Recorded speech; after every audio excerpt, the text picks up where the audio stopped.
ஏப்பா இதுக்கு ஒரே ஒரு வைத்தியம் தான் டாக்டர்.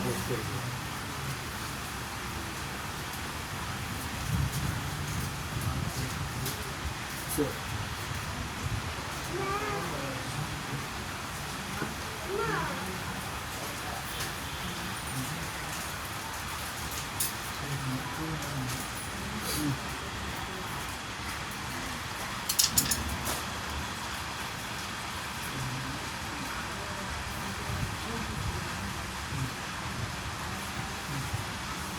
நாட்டு மருந்து கடையில் போயிருப்பா. சரி சரி. நிலா அவரை பொடி நம்ம இருக்குது. சரி சரி. அதை வாங்கி டெய்லி காலையில் ஒரு ஸ்பூன் சரி சரி துடில் நீ நல்லா கொதிக்க வச்சுக்கோ. அது ஒரு 2 டம்ளர் தண்ணி வச்சாலும் ஒரு டம்ளர் தண்ணி ஆகுது குண்டை விட்டு அதை குடிச்சு போடுப்பா. சரி 3 நாள் குடிச்சு 3 நாளைக்கு மேலே குடிக்கூடாது. சரி புரியுதா? சரி 3 நாளைக்கு இது குடிச்சதை சுத்தமாக ரெடியாகிடுப்பா. சரி அதுக்கப்புறம் இந்த வலி இந்த அதாவது இந்த சைடில் இதெல்லாம் வழியாகுது அதெல்லாம் ரெடி ஆகிடுச்சு. சரி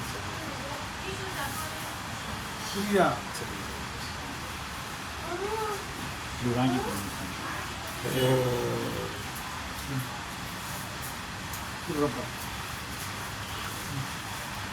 இதுக்கு ரொம்ப நான் குணப்படுத்திக்காக கொடுத்துக்கிறேன்.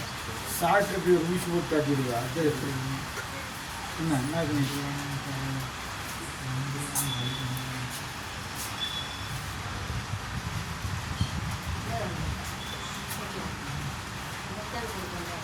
நிலாவரை பொடி வாங்கி 3 நாளைக்கு குடிடப்பா.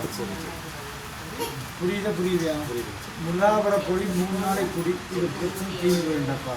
நீ எந்த டாக்டருக்கு போய் பெருசாக வைத்தியம் பார்க்க வேண்டிய சூழ்நிலை வேண்டாப்பா. புரியுதா? வேற என்ன வேணும்?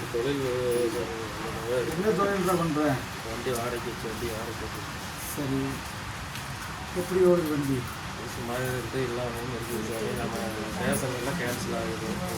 வண்டி வச்சுருக்கேன் கார் சார். கார் வச்சுருக்கேன்.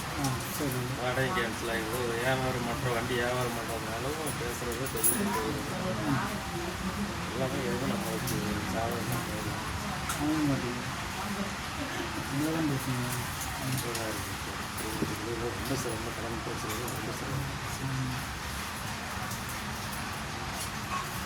இந்த முடிஞ்சால் ஒரு 30 நாளுக்குள்ள முடிச்சு தீர்த்து கொடுக்கண்டப்பா. எனக்கு ஆரிய அமாவாசைக்கு என்னால் என்னடா பண்ண முடியும்? கிடா கேட்டுருக்குறீங்க. எதா கொண்டு வந்து கொடுத்துருக்கியா? அதனால் என்ன சூழ்நிலை அப்படி இருக்குதுங்க சார். என்ன பண்ணாங்கன்னு எனக்கு ஒன்றும் புரியல. சரி என்னால் என்ன முடியுமோ செஞ்சுருப்போம். சரி சார். எதாவது கொண்டு வா, இல்லை அரிசி கொண்டு வா. சரி. ஏன்னா பாவங்கள் சூழ்ந்துருந்தாக்க இந்த மாதிரி பிரச்சனைகள் ஏற்படுந்தாப்பா. சரி நம்ம பாவத்தை போக்கணும்னா 10 பேருக்கு அன்னதானம் போகணும். சரி புரியுதா? புரியுதா? புரியுது சார். இது என்னால் முடியும். நம்முடைய பாவத்தை போக்கணும்னா 10 பேருக்கு அன்னதானம் போகலாம். இப்போ நீ கொடுக்குற ஒரு கடாய் கொடுத்து போயின்னா இந்த 100 பேருக்கு சாப்பிடுவாங்க. ஒரு பருப்பு கொடுத்து போனால் 100 பேருக்கு சாப்பிடுவாங்க. இது முடியுமா வச்சுருக்கேன். கிடா கொடுத்துறேன். இன்னும் செஞ்சிடறப்பா. சரியா?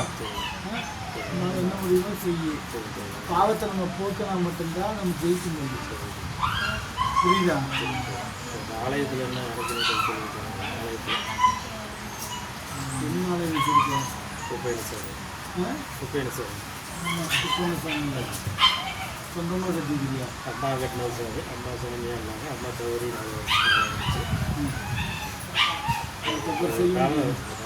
போய் எதுவுமே செய்ய முடியுமா? நீங்கள் கொஞ்சம் வயசு சரியில்லை. கொஞ்சம் வயசு கிடா வெட்ட சொன்னாங்க. கிடா வெட்டினேன். அப்போது சிரமமாகவே இருக்குது.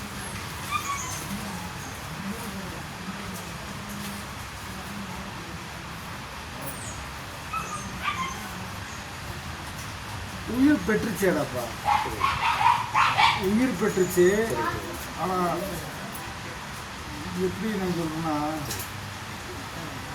இப்போ வந்து கோமா ஸ்டேஜில் இருக்குன்னு அர்த்தம். நான் வந்து சாமிக்கு உயிர் கொடுத்துட்டோம், மறுபடியும் கோமா ஸ்டேஜில் இருக்குது. அதுக்கு மறுபடியும் நம்ம மூச்சு பயிற்சிக்கு என்ன பண்ணணும்? என்னன்னு நீங்கள் சொல்லுங்கள், நான் என்ன சொல்லுங்கள். நல்லா புரிஞ்சுக்கோ. நீயும் கடவுளும் ஒன்று தான். உனக்குள்ள இருந்து தான் கடவுள் உருவாகுது, கடவுளுக்கு உள்ள நீ உருவாகல. புரியுதா? இது கனெக்ஷன் பண்ணி பார்த்தீங்கன்னா கரெக்டாக போகுது. அதான் வந்து நான் சொல்கிறத புரிஞ்சுக்கோ.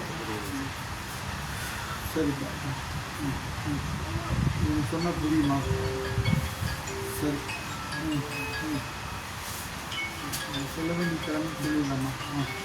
சரி.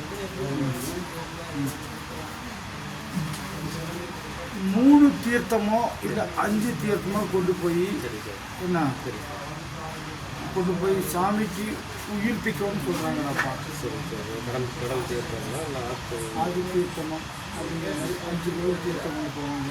7 பேர் கும்பசேனம் தெரியுமா தெரியாதா? இந்த மாதிரி உயிர்ப்பிக்கணும்னு சொல்கிறாங்கப்பா. சரி, அதை எப்போ செய்கிறது? அது உங்களுக்கு எப்போ சரியில்லை, மறுநாள் பார்த்து மறுநாள் செய்யறப்ப முடிஞ்சால் ஒரு பௌர்ணமி பண்ணுறப்ப விசேஷம் இருக்குது. சரி, ஆடி பௌர்ணமி ஆடி பௌர்ணமி பண்ணுங்க, அதுக்கடுத்த பௌர்ணமி பண்ணுங்க, அதுக்கடுத்த பௌர்ணமி பண்ணுங்க. அதாவது ஒரு குழந்தை வந்து வயிற்றுக்குள்ள உயிரிழத்தே இருக்குது. வெளியே வந்து டாக்டர் என்னென்ன ஆக்டிவேஷன் பண்ணி அதுக்கு பேச்சு கொடுக்காது தெரியுமா தெரியாதா? அது மாதிரி தான் டாக்டர். உயிர் கொடுக்கணும். ஆனால் உயிர் கொடுக்கணும் விட்டு போட்டு வரணும், பாவம் முடிச்சுக்கோங்களா. அது விட்டு போட்டு வரக்கூடாது. அது நீ எதுவும் செஞ்சு அதுக்கு ஆள் போட்டு எதுவும் செஞ்சுட்டே இருக்குது. சார் நான் இப்போ எதுவும் பார்த்துக்கிறேன். அப்படி காலையில் உயிர் இல்லாமல் இருக்குடாப்பா. உயிர் கொடு, நான் வேண்டான்னு சொல்ல. உயிர் கொடுத்த பின்னாடியும் யாராவது பார்த்துட்டு பார்த்துக்கிறாங்க. மாதம் ஒரு கதை ஒன்றும் தப்பு இல்லைடாப்பா. அவங்க பார்த்துக்கிறாங்கடா. அவங்களுக்கு ஒரு நாளைக்கு கூட்டிகிட்டு வா, அவங்க இறக்கிட்டு பார்ப்போம் சாமிங்க இறங்குச்சுன்னா அவங்க ஒரு பக்கம் கூட்டிகிட்டு கோயிலுக்கு அது பொறுப்பே நான் தான். நாங்களுக்கு நீ தான் பொறுப்பு, நான்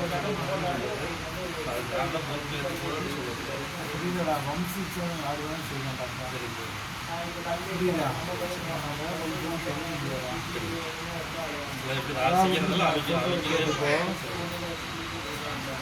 உயிர் மூச்சு அப்படின்னு சொல்லுவாங்க இல்லையா, அது யாருக்கிட்ட போகுதோ அவங்க செய்யணும்டாப்பா. இந்த இந்த இந்த கோயிலோட தலைவராக இருக்கு பார்த்தீங்கன்னாலே யாரோ அந்த கடைசியில் போன்ற பூசாரி யாரோ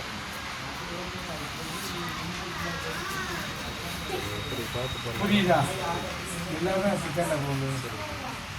யாருக்கு என்ன கொடுக்கணும்னு அவனுக்கு தெரியல, அவன் கொடுப்பான். அவன் தான் ஜெயிக்கணும். என்னதான் முயற்சி பண்ணாலும், என்னதான் தவம் இருந்தாலும், என்னதான் பண்ணாலும் கிடைக்கிறவங்களுக்கு தான் கொடுக்கும். கூட்டிகிட்டு வரேன், அடுத்து கூட்டிகிட்டு வரேன். பண்ணிக்கண்டாப்பா. வேலைக்கு பார்ப்போம். நீங்கள் 4 பேர் பங்காளி இருக்கீங்களா, 5 பேர் இருக்கீங்களா, 5 பேருக்கும் கூட்டிகிட்டு வா. யாருக்கு இறக்குன்னு பார்ப்போம். அவங்கள சர்ப்பிச்சிருக்கோம். உங்க கூட ஆச்சரியம் பங்காளிகள்லாம் ஒன்றும் வர அளவுக்கு இல்லைங்க சார். சரிப்பா, யாரோ வந்திருக்கிறோம். வந்திருக்கிறோம். 3 பேர் தான் இப்போதைக்கு இருக்கிறேங்க. இப்போ கோயில் சார்பாக இருக்குது. நாங்கள் 3 பேர் தான் பார்த்துக்கிறோம். செய்யறதுனால செய்கிறப்பா, இல்லைனால விட்டுருங்கடப்பா. நான் பொறுத்துக்கிறப்பா. நிஜம்தான்டாப்பா. இவ்வளோ தூரம் நான் விளக்கம் கொடுத்த பின்னாடி மறுபடியும் அது முதல் கொஸ்டின்கே வர்றேன்னா என்ன சொல்ல? முதல் கேள்விக்கே நீ மறுபடியும் திரும்பி என்கிட்ட வந்தீங்கன்னா என்ன பேச? அது பார்த்துக்க. சரியா? யாராவது வருவாங்களோ கூட்டிகிட்டு வா, பார்த்துக்கலாம். சரியா? சரி, போயிட்டு போடாப்பா.